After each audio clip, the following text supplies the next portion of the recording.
I always thought Christmas carried its own kind of warmth, a softness in the air, a gentleness in the lights, a feeling that no matter how chaotic life got, December would wrap everything in a blanket of magic. And this year, I needed that magic more than ever. I clung to it, actually, held on to it, like it was the only thing keeping me together. Because for the first time in a long time, I was excited, truly excited. My boyfriend, Lucas, had been planning something for weeks. He kept making little comments, dropping hints, smiling to himself when he thought I wasn't looking.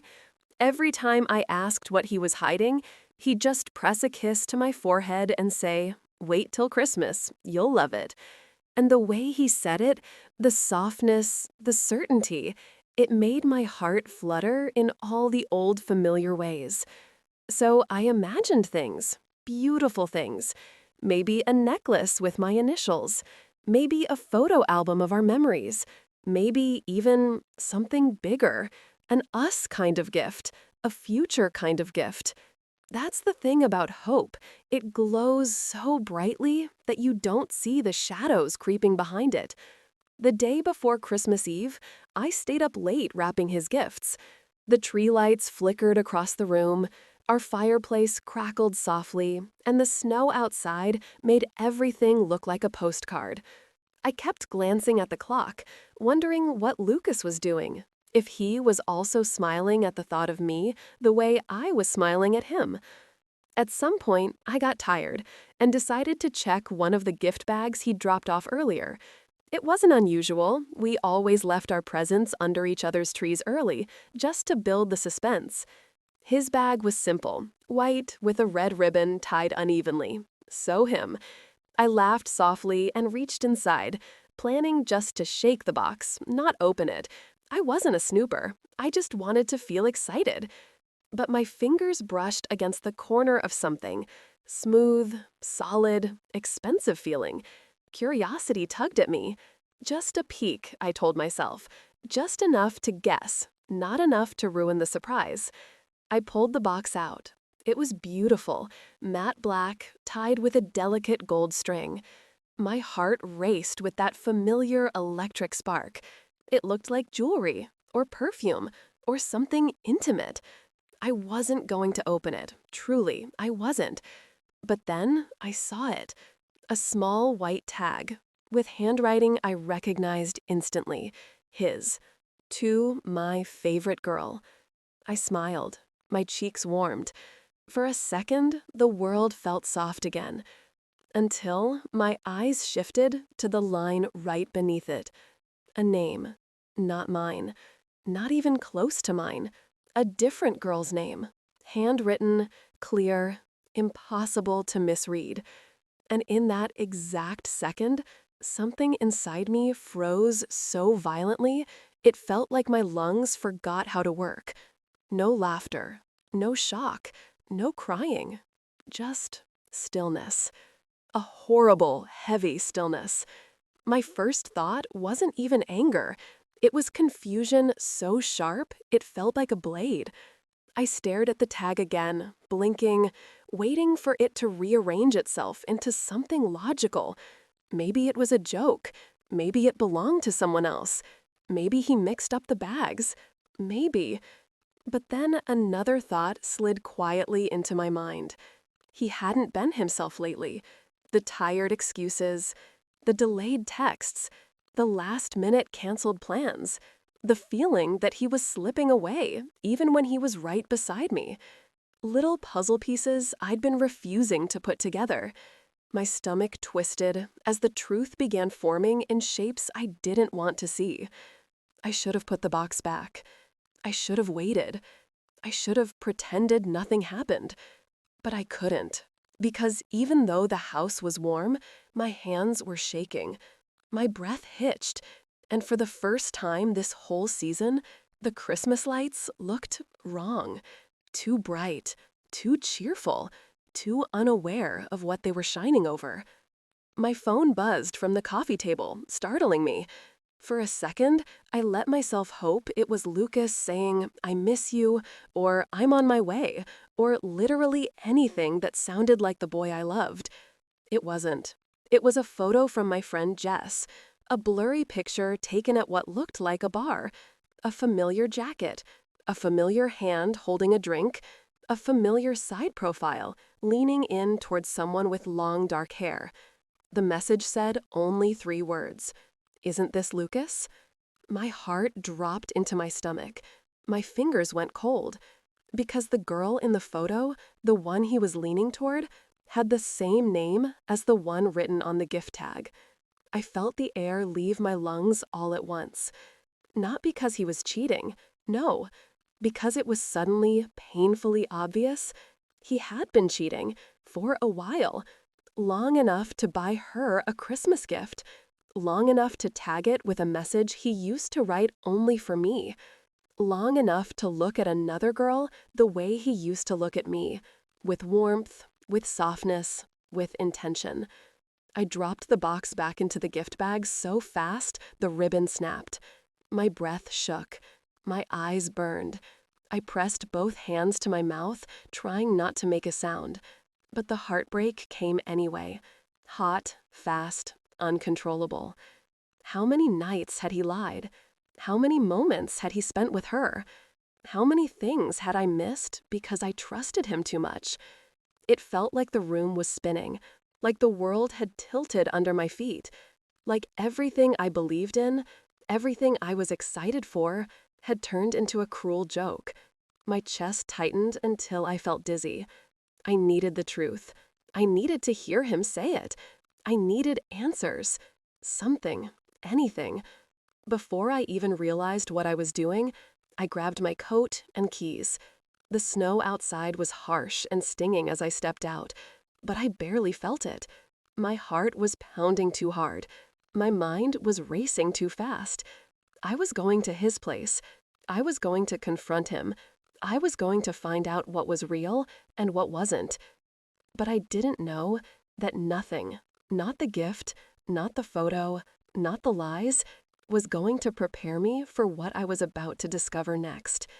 Because the truth waiting for me behind his door was so much worse than a name on a gift tag, and it was going to change my Christmas night forever.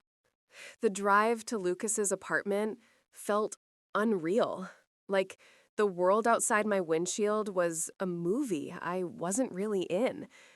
Snowflakes kept landing on the glass faster than my wipers could clear them, smearing the world into a blur of white and gray. My hands were trembling so badly, I kept tightening my grip on the steering wheel just to convince myself I still had control. Anything. My heart wasn't just broken, it was confused, frantic, desperate for answers I wasn't sure I wanted anymore. By the time I reached his building, my breath had turned shaky and uneven. The air felt colder here, bitter in a way that didn't feel like winter. I stood in front of his door for a moment, trying to gather the strength to knock, to see whatever truth waited behind it. I hadn't prepared myself.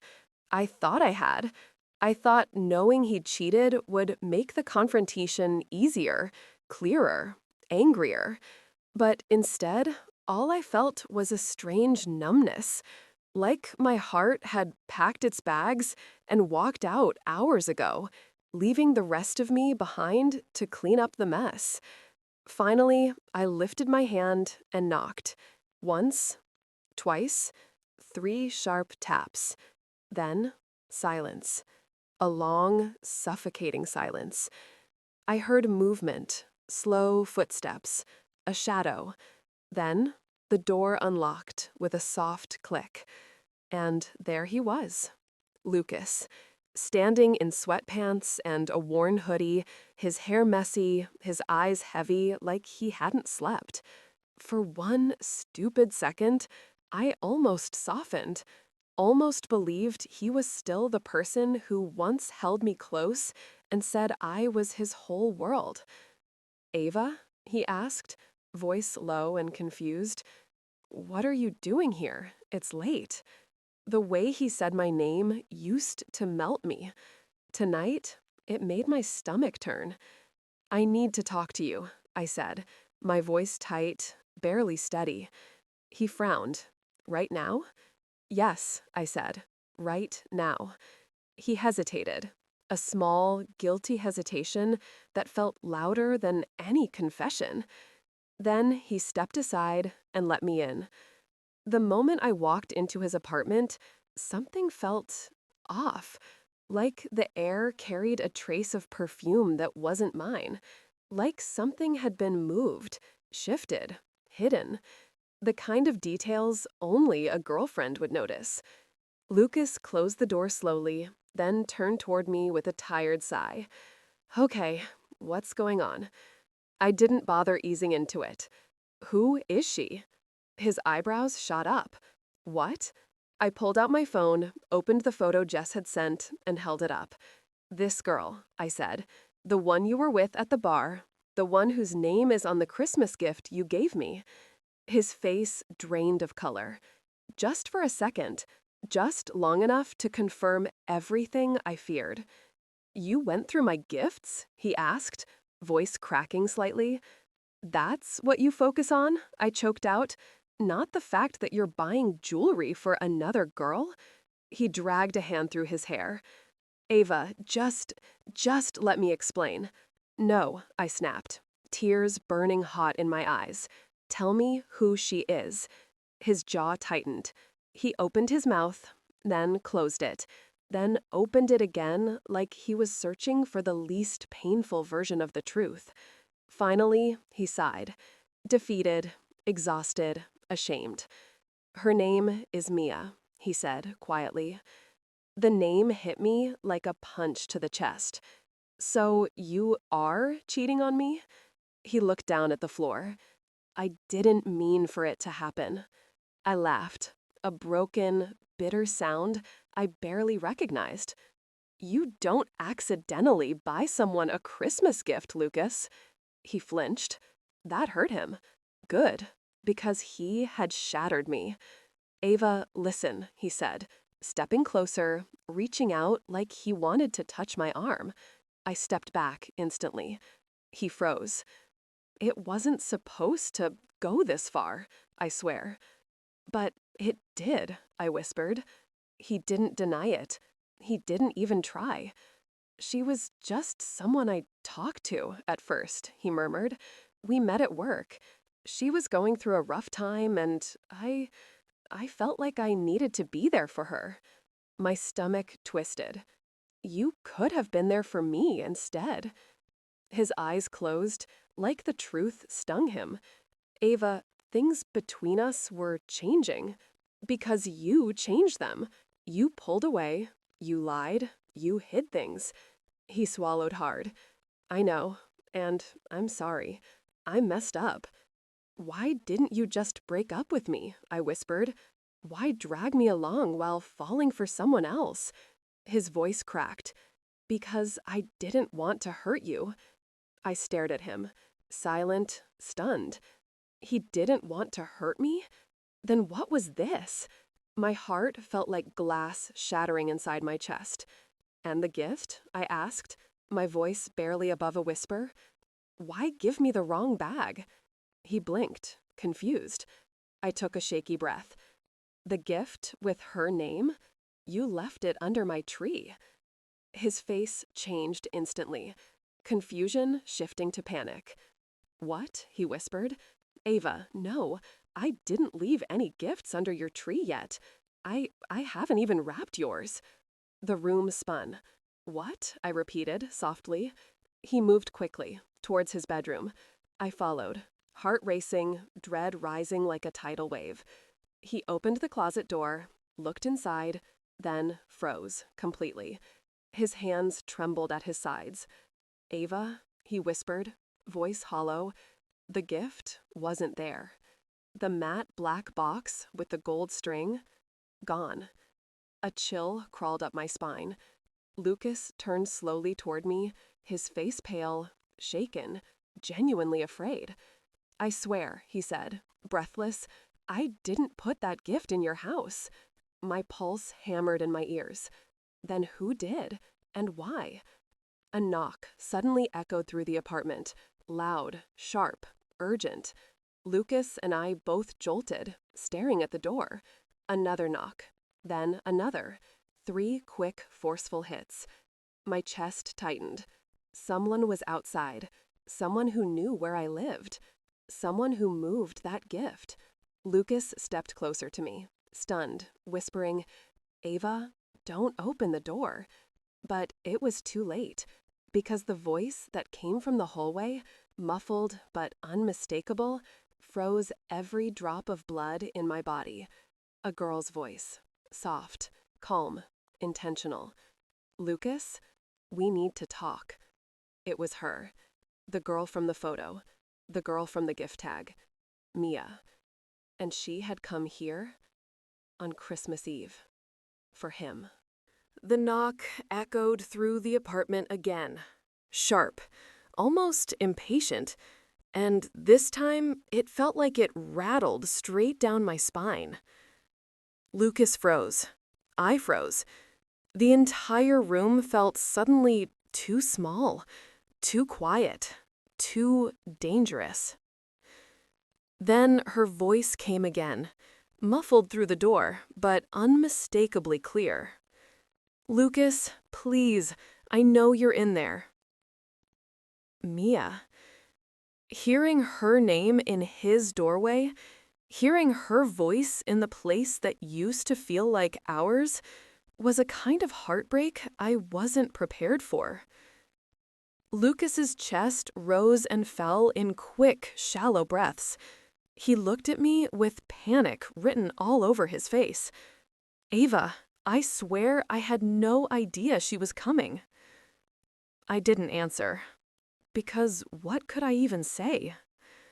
My heart felt like it was moving in slow motion, while everything else was happening too fast. Another knock. Harder this time. "Lucas, open the door. We need to talk." My hands curled into fists to stop them from shaking. "Are you going to answer it?" I whispered, my voice thin, strained. Lucas looked torn, guilty, nervous, terrified of how this night was unfolding. I don't want you to... What?" I cut in, bitterness slipping through. "Meet? Because it kinda seems like she already knows enough about us." His face crumpled slightly, like my words cut deeper than he expected. The knocking stopped. For a full second, there was silence. Then a softer voice. "Lucas, please, I'm not leaving." That was worse. The quiet, the calm, the steadiness in her tone. Like she wasn't here by accident. Like she knew something we didn't. I felt my throat tighten. "Just open it," I said. "Let's end this." He looked scared.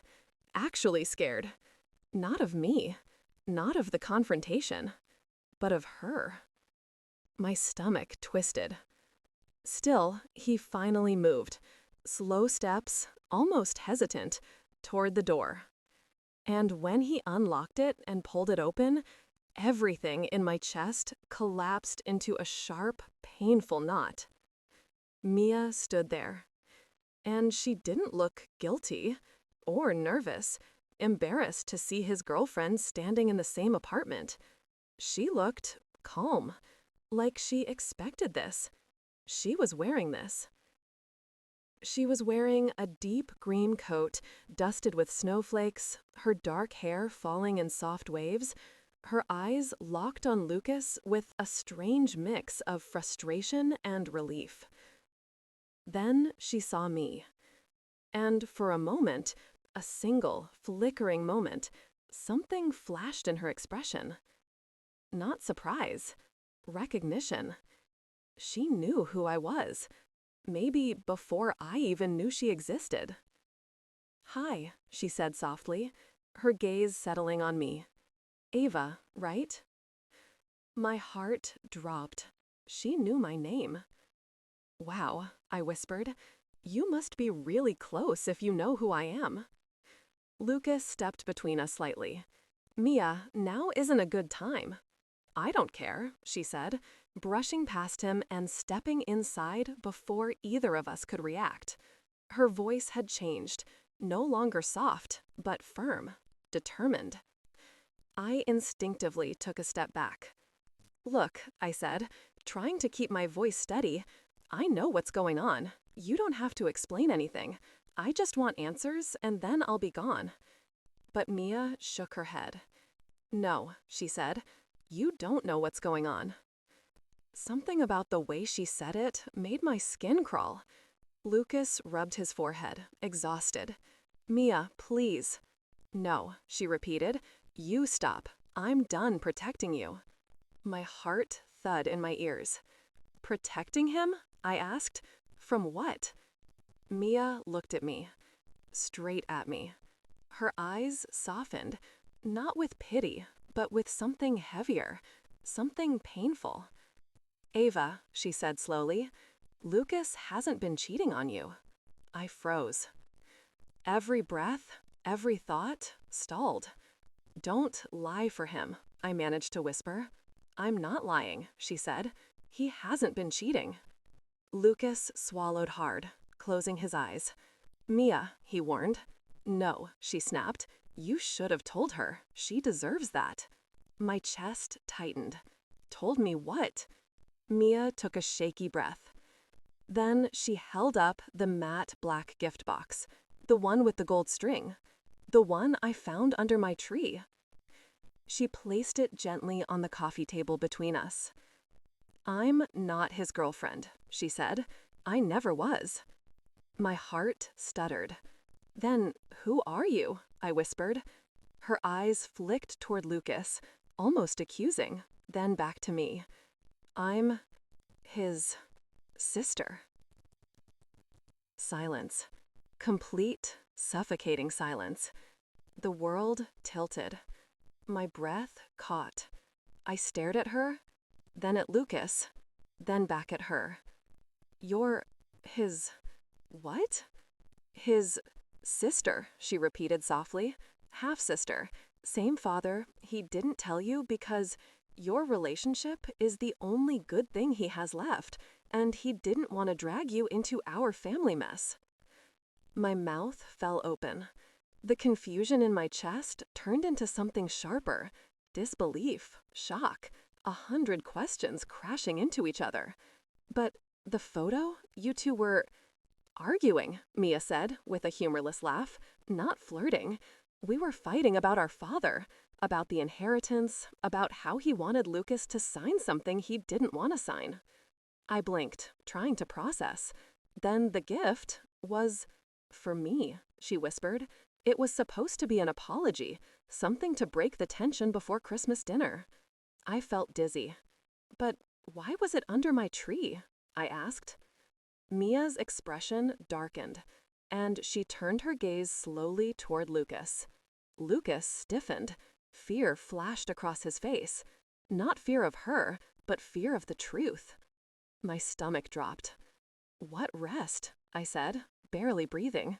Lucas finally looked at me, really looked at me, and the pain in his eyes made my heart crack all over again. Ava, someone was in your house. The room spun. What? Mia nodded. That box didn't magically teleport. Someone moved it. My pulse hammered so loudly I could barely hear her next words. Ava, she whispered, this isn't about cheating. It's about someone watching you. My knees nearly buckled. Lucas stepped forward, his voice shaking. That's why I didn't want you to open the door earlier, because I think whoever took that box, he swallowed, has been inside your house before. A cold rush shot through my body. Breath, gone. Thoughts, scattered. My world, already cracked, shattered completely. And Mia's final quiet sentence pushed everything over the edge. Ava, I think you're in danger. The words hit me like ice water. Danger. I couldn't breathe. I couldn't think. I could only look at Lucas, at Mia, at the black gift box lying innocently on the coffee table, and wonder how much of my life had been under someone else's watchful eye. Danger? I whispered, my voice trembling. What do you mean? Mia's eyes softened, but they were serious, deadly serious. Ava, that gift wasn't meant for you. It was supposed to be for me, Lucas's sister. But someone swapped it. Someone who knows too much, who's been following your lives, your schedules, your routines. I shook my head, trying to make sense of the words. Why would anyone want to do that? Lucas ran a hand through his hair, frustrated and guilty. I didn't tell you everything about my family for a reason. We've been dealing with threats for months. Someone who doesn't want our father's business to be split properly. I never imagined they'd go this far, or involve you.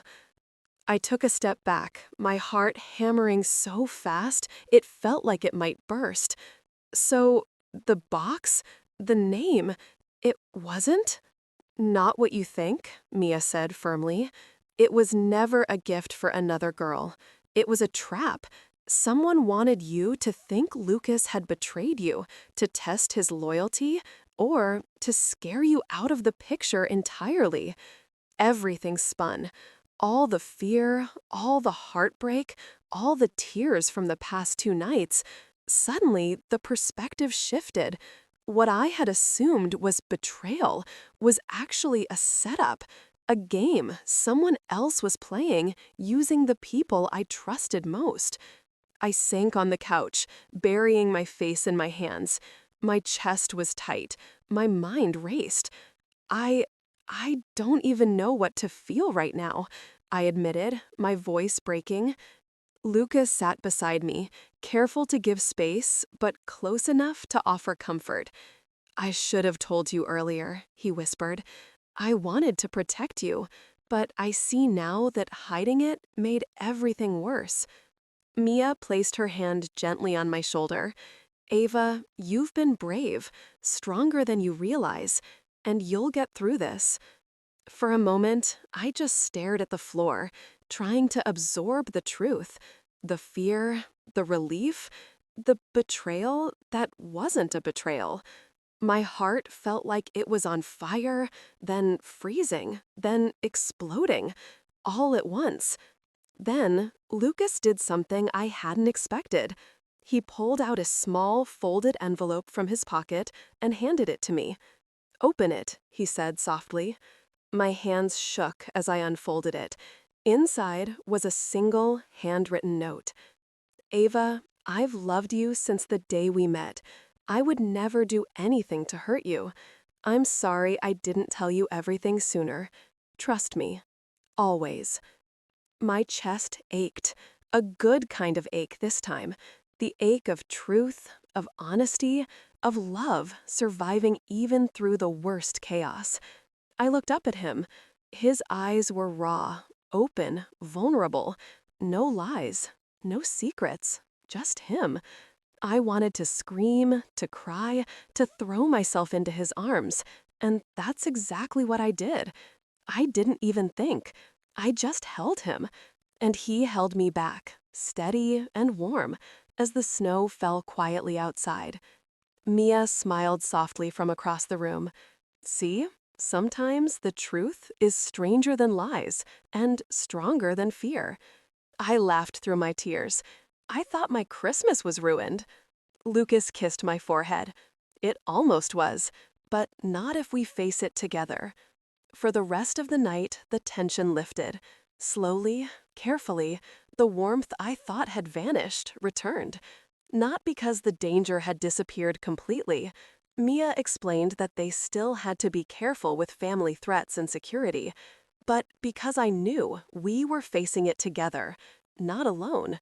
And there, under the soft glow of the Christmas tree lights, amidst the crackling fireplace and quiet falling snow, I realized something profound. Life was unpredictable. Heartbreak could be a setup. Fear could be manufactured.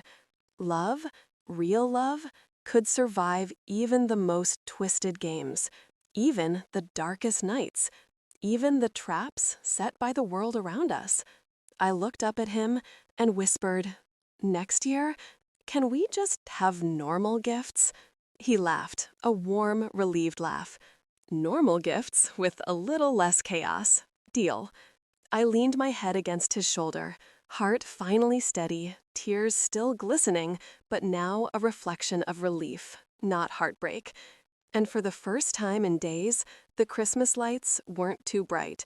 The snow outside wasn't too cold. The warmth in the room wasn't fragile. It was real, honest, and it was ours. Because sometimes the worst surprises lead to the strongest truths. Sometimes a Christmas nearly destroyed turns into a Christmas that saves you. And as the night deepened, snow falling silently, I knew one thing with absolute certainty. This Christmas, no gift, no trap, no shadow could ever take away what we had, because we had each other. And for the first time since that fateful discovery, I truly believed everything was going to be okay.